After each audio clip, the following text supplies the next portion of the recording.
राधे राधे। ब्रह्मचर्य का अर्थ और महिमा।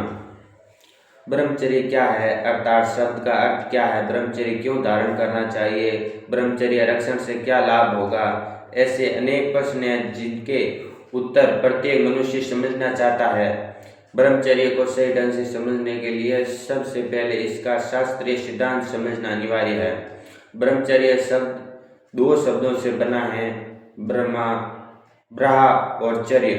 ब्रहा शब्द का अर्थ है ईश्वर, वेद, ज्ञान, वीर्य और चर्य शब्द से अर्थ है चिंतन, उपार्जन, अध्ययन, रक्षण अर्थात ईश्वर का चिंतन, वेदों का अध्ययन, ज्ञान का उपार्जन और वीर्य रक्षण करना। सामान्यतः आज के समय में ब्रह्मचर्य से केवल वीर्य रक्षा का अर्थ ही लिया जाता है, परंतु पूर्ण ब्रह्मचर्य तो यह है कानों से सदा भद्र उत्तम श्रवण करे, आंखों से सदा भद्र देखे, जीभ से पवित्र पदार्थों का ही सेवन करे, नाक से दिव्य गंध ले, हाथों से सत्कर्म करे, पैरों से भगवान के मंदिरों एवं तीर्थों में जाए, मन से विषयों का चिंतन भी ना करें। तात्पर्य यह है कि इंद्रिय मात्र का संयम ही पूर्ण ब्रह्मचर्य है। महर्षि व्यास ने योग दर्शन का भाष्य करते हुए कहा है, ब्रह्मचर्य गुप्तेन्द्रिय स्वयोपस्त्रस्य संयम। यह अत्यंत दुख का विषय है कि जिस भारतवर्ष में कभी ब्रह्मचर्य ही जीवन की रीढ़ हुआ करता था, जहाँ ब्रह्मचारियों का गौरवपूर्ण स्थान था, आज वही भारत ब्रह्मचर्य के अभाव से जर्जर होता जा रहा है। जिस भूमि ने कभी वीर्य, शक्ति, संयम और आत्मबल के बल पर ऋषियों, मुनियों और महान आत्माओं को जन्म दिया, आज वही भूमि वीर्यहीनता और सत्वहीनता के कारण मानसिक, नैतिक और आत्मिक पतन की ओर बढ़ रही है। आज देश के लाखों बालक बालिकाओं आधुनिकता और विकृत मनोरंजन के प्रभाव में पड़कर किशोरावस्था में ही आत्मसंयम खो बैठते हैं। गलत आदतों, असंयमित आचरण और अशुद्ध विचारों के कारण वे युवावस्था में पहुंचने से पहले ही अपने अमूल्य वीर शक्ति को नष्ट कर बैठते हैं। परिणाम स्वरूप वे बुद्धि बल, तेज, ओज और उत्साह से हीन हो जाते हैं और जीवन की दौड़ में पिछड़ने लगते हैं। यह स्थिति न केवल व्यक्तिगत पतन है, बल्कि राष्ट्रीय ऊर्जा, प्रतिभा और भविष्य के लिए भी एक गंभीर संकट है। ब्रह्मचर्य का पुनर्जागरण ही इस संकट से उबरने का मार्ग है। यही शारीरिक, मानसिक और आत्मिक पुनरुत्थान की कुंजी है। संयम, नियम, साधना, सुख और मनुष्य तत्व का व्यापक क्षय हो रहा है। देश के युवाओं की सुरक्षा केवल ब्रह्मचर्य से ही संभव है। प्रत्येक व्यक्ति में आत्मिक, मानसिक और शारीरिक तीन प्रमुख शक्तियां विद्यमान होती है, जिनका संरक्षण ईश्वर, वेद और वीर्य की समुचित रक्षा से घनिष्ठ रूप से जुड़ा हुआ है। ईश्वर का संबंध आत्मिक शक्ति से, वेद ज्ञान, मानसिक शक्ति से और वीर्य रक्षण का संबंध शारीरिक शक्ति से है। ईश्वर शक्ति के बिना आत्मिक शक्ति नहीं बढ़ सकती, वेद ज्ञान के बिना मानसिक शक्ति नहीं बढ़ सकती और वीर्य रक्षण बिना शारीरिक शक्ति स्थिर नहीं रह सकती। इसलिए आत्मिक शक्ति, मानसिक तेज और शारीरिक वीर्य को सदा सुरक्षित रखना, कभी भी भोगों में गिरकर उसका क्षय न होने देना, यही ब्रह्मचर्य का कठिन तप है। नाकिनी दबद यात्रोति ब्रह्मचर्य वर्ते स्थित, अर्थात ब्रह्मचर्य व्रत में स्थित रहने में से तनिक भी भय नहीं रहता। जो ब्रह्मचर्य का धारण करता है उसे किसी भी चीज का भय नहीं रहता। धर्मशास्त्रों के अनुसार मानव जीवन को 4 आश्रमों में विभाजित किया गया है: ब्रह्मचर्य, गृहस्थ, वानप्रस्थ और संन्यास।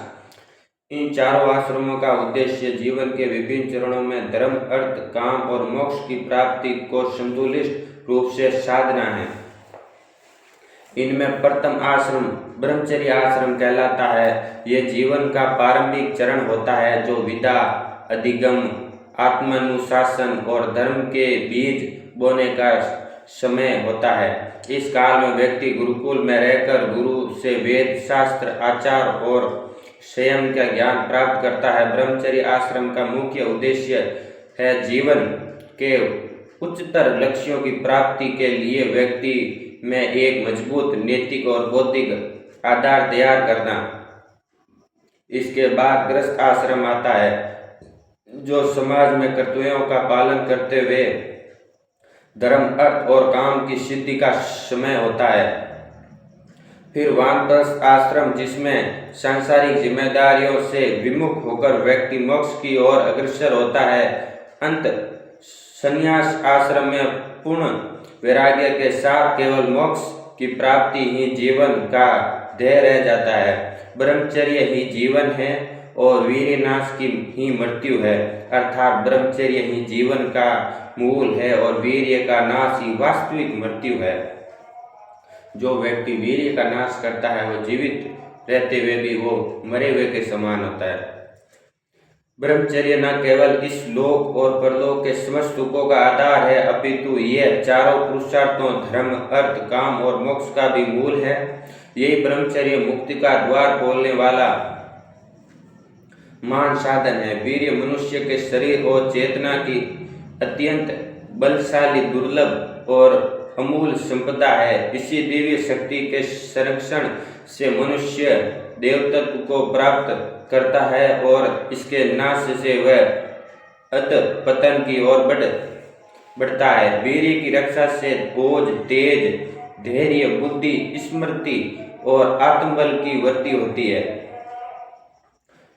जिस पुरुष ने ब्रह्मचर्य का पालन नहीं किया वह बड़ा रूप से चाहे जितना सफल दिखाई दे परंतु आत्मिक और चारित्रिक दृष्टि से कभी भी उच्च पद को प्राप्त नहीं कर सकता।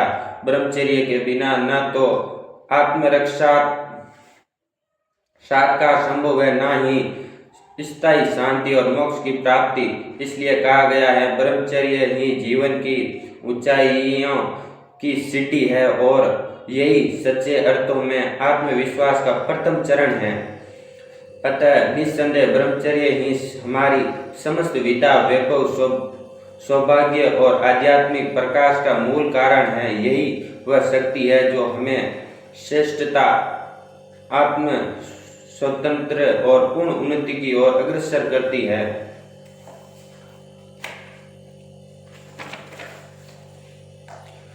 ब्रह्मचर्य के दो प्रकार बताए गए हैं, नैष्ठिक और उपकुर्वाण।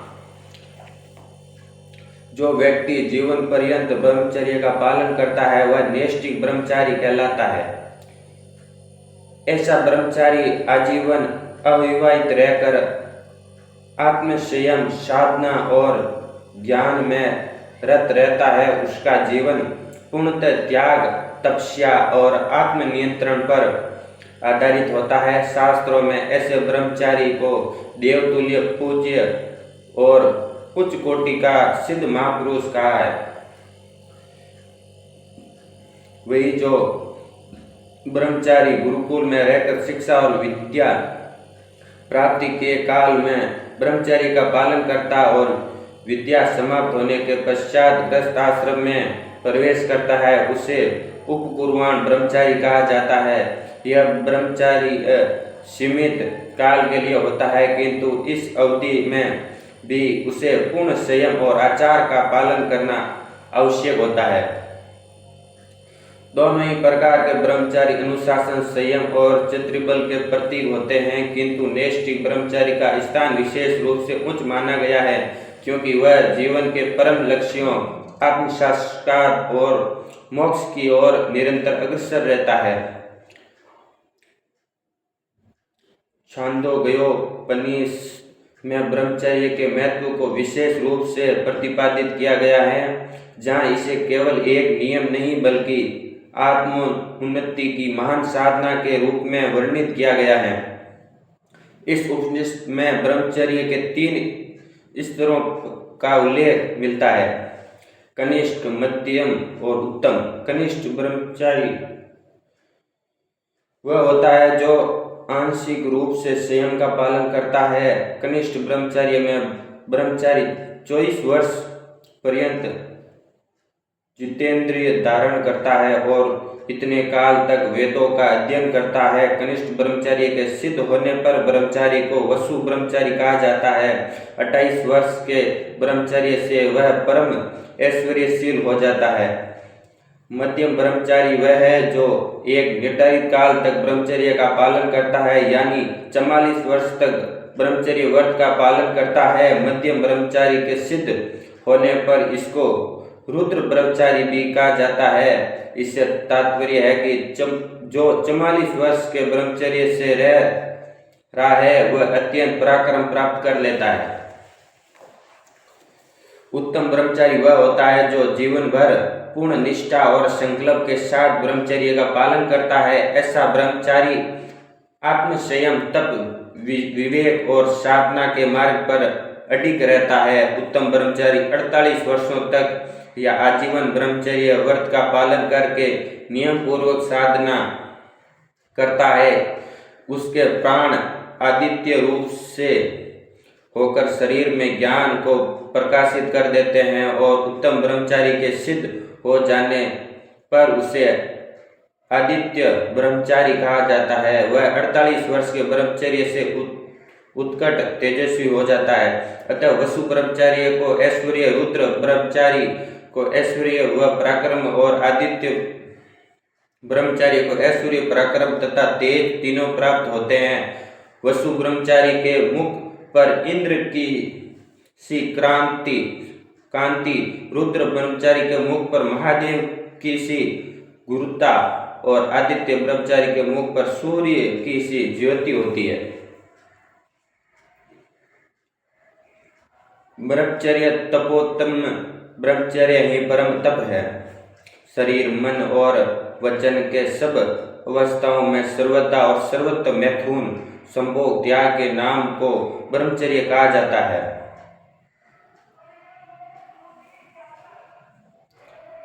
और त्रिविध ब्रह्मचर्य कायेन मनसा वाचा सर्ववस्था सर्वदा सर्वत्र मैथुन त्यागो ब्रह्मचर्य प्रचेष्यते। ये लिखा है महामुनि याज्ञवल्क्य के अनुसार ब्रह्मचर्य 3 प्रकार का होता है, कायिक, मानसिक और वाचिक। कायिक ब्रह्मचर्य वह है जिसमें व्यक्ति अपने शरीर यानी कि काया से पूर्ण संयम का पालन करता है। इंद्रियों का दमन, शारीरिक वासनाओं पर नियंत्रण और शुद्ध आचरण इसका मुख्य अंग है। मानसिक ब्रह्मचर्य में मन को कामनाओं, कल्पनाओं और विकारों से मुक्त रखा जाता है। यह आंतरिक पवित्रता और विचारों की निर्बलता पर आधारित होता है। वाचिक ब्रह्मचर्य का अर्थ है वाणी में संयम, अश्लील, उन्मत्त अथवा कामोत्पादक भाषण से दूर रहना तथा वाणी को सदा सत्य, प्रिय और हितकर बनाने। जो व्यक्ति इन तीनों प्रकार के ब्रह्मचर्य का एक साथ पालन करता है वही वास्तव में संपूर्ण ब्रह्मचारी कहलाता है। जो इन तीनों बातों पर संयम रखता है वही ब्रह्मचारी कहलाता है और इन तीनों बातों के बिना संपूर्ण रूप से ब्रह्मचारी कोई रह भी नहीं सकता। ऐसा ब्रह्मचारी न केवल बाह्य रूप से संयमी होता है बल्कि अंतरम स्तर पर भी पूर्वोत्तर पवित्र और साधना में रत होता है। याज्ञवल्क्य मुनि के मत में यही ब्रह्मचर्य का सर्वोच्च आदर्श है जो जीवन को तेज, तप और तत्व ज्ञान की ओर ले जाता है। बहुत से लोग ऐसे होते हैं जो शारीरिक, कायिक ब्रह्मचर्य का पालन तो कर लेते हैं परंतु मानसिक और वाचिक ब्रह्मचर्य का पालन करना उनके लिए अत्यंत कठिन हो जाता है। कारण यह कि कायिक ब्रह्मचर्य का स्वरूप अपेक्षाकृत स्थूल, सामान्य रूप से प्रत्यक्ष दिखाई देने वाला होता है।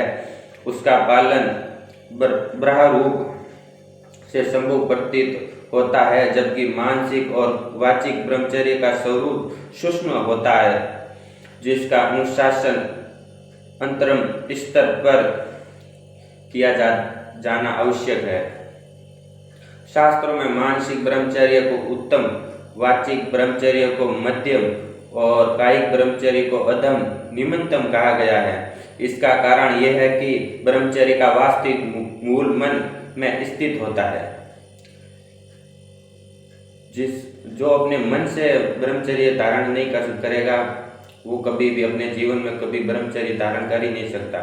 यदि मन वासनाओं से विषित है तो केवल शारीरिक संयम से आत्मिक शुद्धि संभव नहीं है।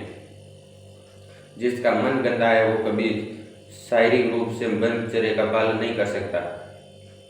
मन, वचन और कर्म, इन तीनों का आपस में अत्यंत घनिष्ठ संबंध है। मन में जो भाव उत्पन्न होते हैं वही वाणी के माध्यम से व्यक्त होते हैं और अंत कर्म के रूप में प्रकट होते हैं। अतः यदि मन वश में नहीं हो तो वाणी और शरीर का संयम भी अधिक दिनों तक टिक नहीं सकता। सच्चा ब्रह्मचारी वही है जिसके मन, वचन और शरीर तीनों पूर्ण रूपेण संयमित, पवित्र और साधन में हो।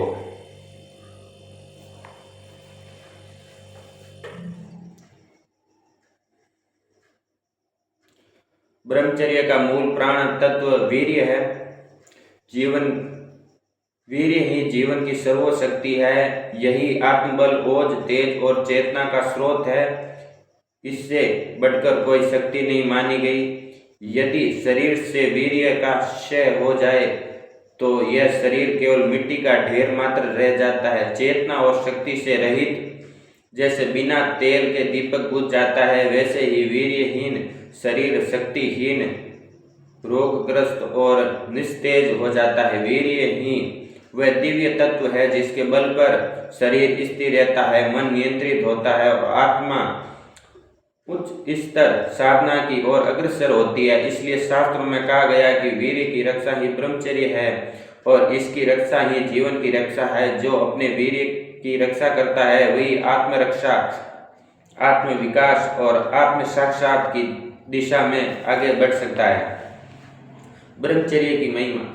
जो ब्रह्मचर्य धारण करता है उसमें कौन कौन से गुण दिखाई देते हैं, क्या क्या इसकी महिमा है, वो अब जानेंगे। भगवान शिव कहते हैं, ब्रह्मचर्य अर्थात वीर्य धारणा यही उत्कृष्ट तप है। इससे बढ़कर तपस्या तीनों लोकों में दूसरों कोई नहीं हो सकती। अखंड वीर्य धारण करने वाला पुरुष इस लोक में मनुष्य रूप में प्रत्यक्ष देवता ही है। ब्रह्मचर्य की महिमा इतनी महान है कि उसका पूर्ण वर्णन शब्दों में कर पाना संभव नहीं है। इसकी महत्ता को जितना कहा जाए उतना कम है। यह एक ऐसा दिव्य व्रत है जिसका गूंज वेदों, उपनिषदों और महान ऋषियों के जीवन में स्पष्ट सुनाई देती है। परंतु दुर्भाग्यवश आज का समाज इस पवित्र व्रत को लगभग विस्मृत कर चुका है। ब्रह्मचर्य में जीवन ही वास्तविक पुरुषार्थ में जीवन है। यह न केवल आत्मविश्वास की दिशा में प्रथम कदम है बल्कि जीवन की लौकिक और परलौकिक उन्नति का मूल आधार भी यह है। ब्रह्मचर्य के बिना न नैतिकता की स्थापना संभव है, न आत्मशुद्धि और न ही मोक्ष की प्राप्ति। ब्रह्मचर्य ही वह दुर्लभ आंतरिक शक्ति है जो मनुष्य को षड अंत विकारों, काम, क्रोध, लोभ, मोह, मद, मत्सर जैसे भीतर शत्रुओं से विजय बनाती है। यह एक ऐसा रक्षा कवच है जो साधक को हर प्रकार के मानसिक और आत्मिक पतन से बचाता है। यह व्रत पारलौकिक आनंद के द्वार खोलने वाला है और ऐसा अक्षय अमृत में आनंद प्रदान करता है जिसकी तुलना सांसारिक सुखों से नहीं की जा सकती। वास्तव में ब्रह्मचर्य का पालन वही कर सकता है जो आत्मबोध, आत्म नियंत्रण और आत्मोत्थान के पथ पर अग्रसर होना चाहता है। हनुमान जी महाराज इतने बड़े महावीर कैसे बने? उन्होंने अपने इस ब्रह्मचर्य रूपी शस्त्र के द्वारा ही अद्वितीय बल तथा शौर्य प्राप्त किया। उनका अपार बल साहस और आत्मविश्वास ब्रह्मचर्य की दृढ़ साधना का ही फल था। पांडवों तथा कौरवों के पितामह भीष्म ने ब्रह्मचर्य के पालन की प्रतिज्ञा से अपने पिता से इच्छा मृत्यु का वरदान प्राप्त करके मृत्यु पर विजय प्राप्त की थी।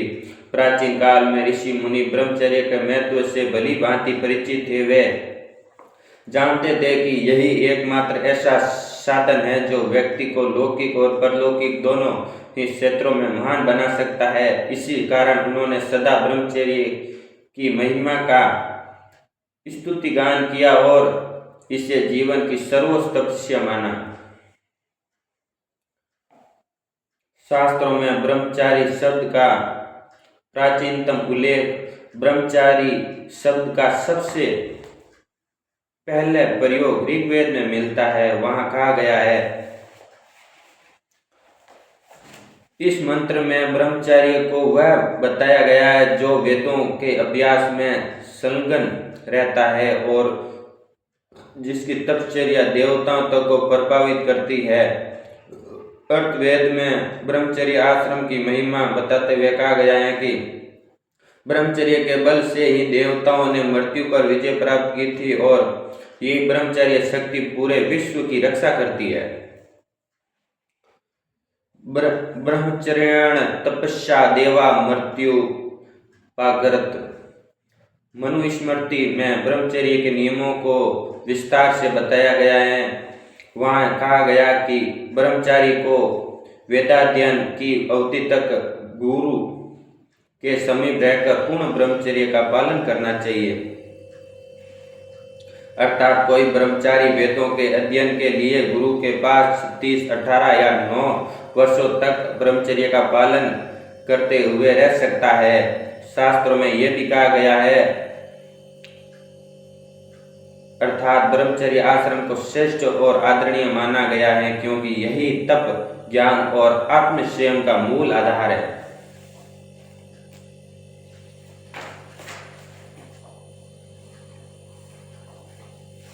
धन्यवाद।